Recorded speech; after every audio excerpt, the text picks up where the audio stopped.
ஒரு ஊரில் ஒரு குருவும் அவனது 2 முட்டாள் சீடர்களும் வாழ்ந்தனர். ஒரு நாள் அவர்கள் நெல்மணிகளை வாங்க ஆற்றைக் கடக்க புறப்பட்டனர். அந்த நேரத்தில் மாலை நெருங்கி இரவு வந்தது. ஆறு இரவின் இருளில் பயங்கரமாக ஒலித்தது. அவர்கள் பயந்து, இப்போது கடக்க முடியாது, காலை வரை இங்கேயே தங்குவோம் என்று முடிவு செய்தனர். அப்போது சில பயணிகள் வந்து, ஆற்றில் முழங்காலளவு தண்ணீர்தான் இருக்கிறது, நீங்கள் எளிதாக கடக்கலாம் என்று குருவிடம் கூறினர். ஆனால் குருவும் சீடர்களும் அச்சமடைந்து அதை நம்பவில்லை. இரவின் அமைதியில் ஒருவன் யோசித்தான், ஆற்றின் வேகம் குறைந்திருக்கிறதா என்று பார்க்கலாமே என்று எண்ணினான். அவன் குருவிடம், குருவே, ஆற்றின் வேகம் குறைந்து இருக்கிறதா என்று அதை நான் எப்படி தெரிந்து கொள்வது என்று கேட்டான்.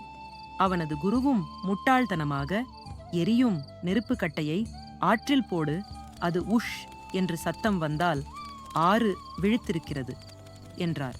அவனும் குரு கூறிய வார்த்தை மீறாமல் ஒரு நெருப்பு கட்டையை ஆற்றில் எறிந்தான்.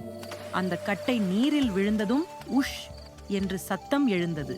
அவன் பயந்து ஓடி வந்து, குருவே, ஆறு கோபமாக காத்திருக்கிறது, அது நம்மை விழுங்கிவிடும் என்றான்.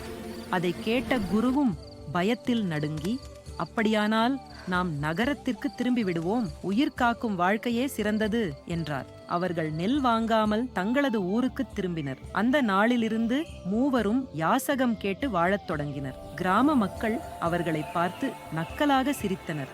ஆனால் அவர்கள் கடைசி வரை தங்கள் முட்டாள்தனத்தை உணரவில்லை.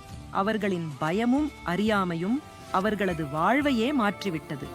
கருத்து: அறியாமை மனிதனை பயப்படச் செய்கிறது, பயம் மனிதனை முட்டாளாக்குகிறது.